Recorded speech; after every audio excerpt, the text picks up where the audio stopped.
कन्हैया मेरो बारो नक पे गिरधर लीनो धार, कन्हैया मेरो बारो।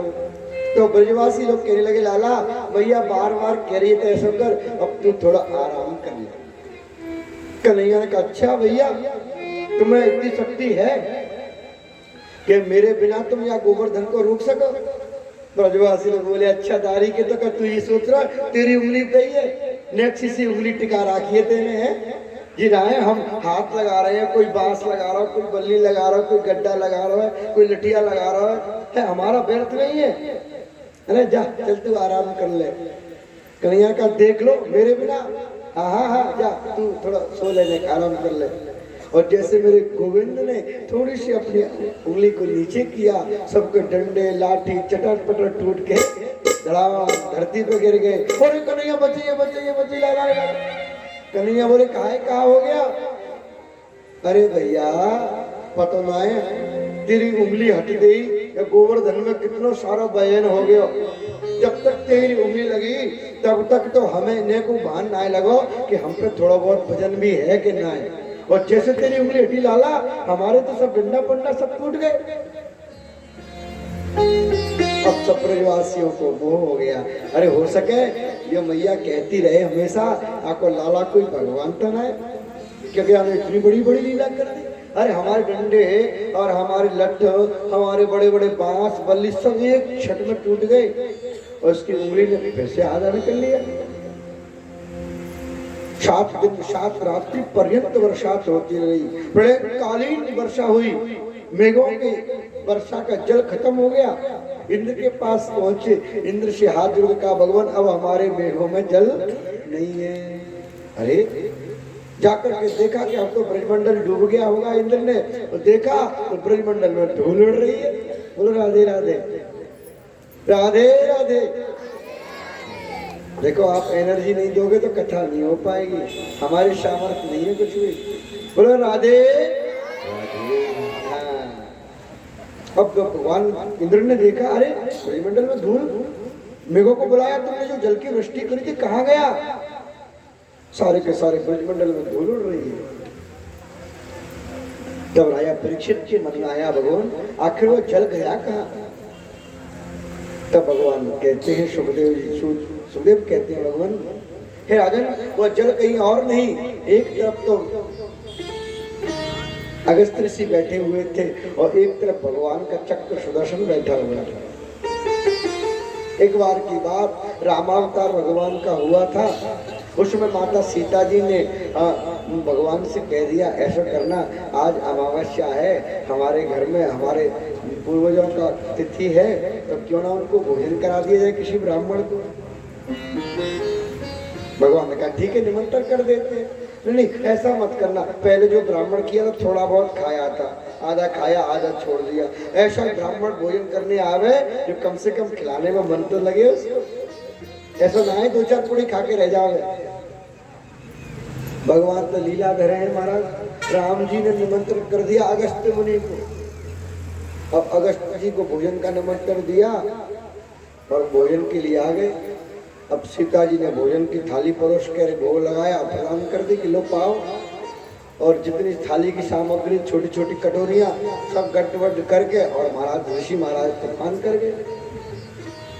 अरे थोड़ा से तुरंत भैया ने दूसरी थाली लगाई, दूसरा भोजन परोसा। अब जो मैया थाली लाने लगी तो कहने लगे मैया ऐसा है तुम यह थाली वाली है मतलब तुमने कहा पात्र में बनाया। सीता मैया कहने लगी ना हमने पात्र तो सब परिवार वालों लेके आओ, बहुत जोर की भूख लगी है। और जितने बड़े बड़े पात्रों बनाया था सब अगस्त्य ऋषि पूरा डकार गया। 1 दिन हुआ, 2 दिन हुआ, 3 दिन हुआ, महाराज 7 महीनों तक अगस्त्य ऋषि का भोजन चला। माता सीता जी ने गणेश जी को बुलाया, गणेश जी ने रिद्धि सिद्धि को बुलाया।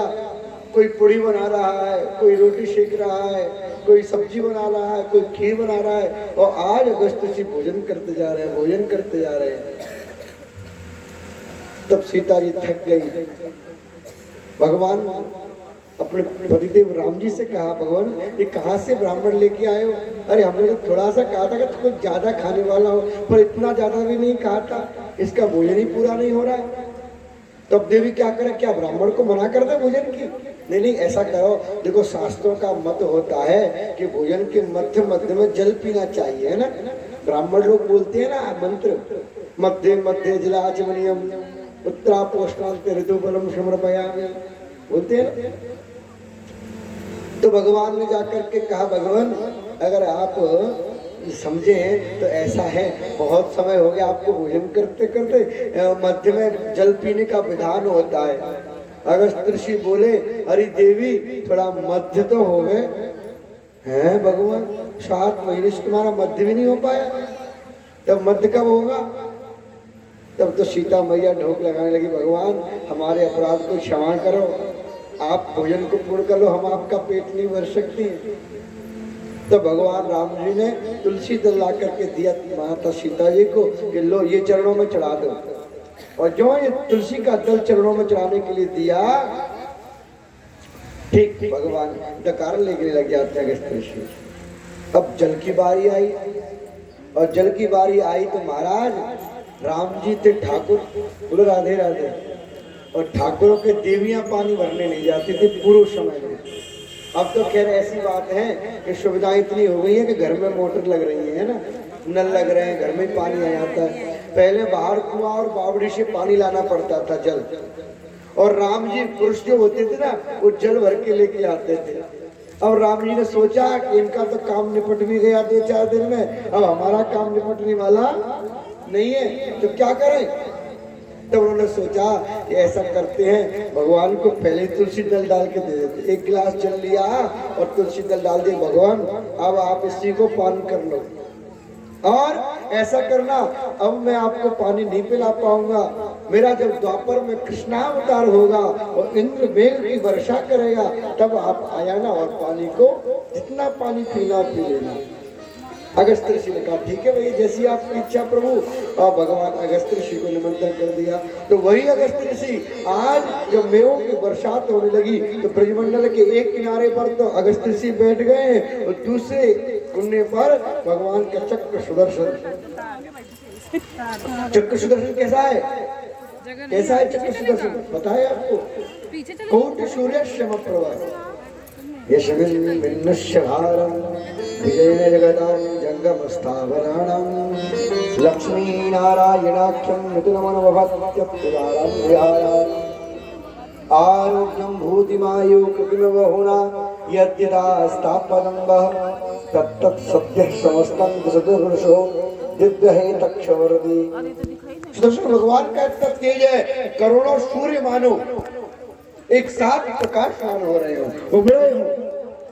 तो जैसे भगवान तवे गरम गरम तवा होता है ना,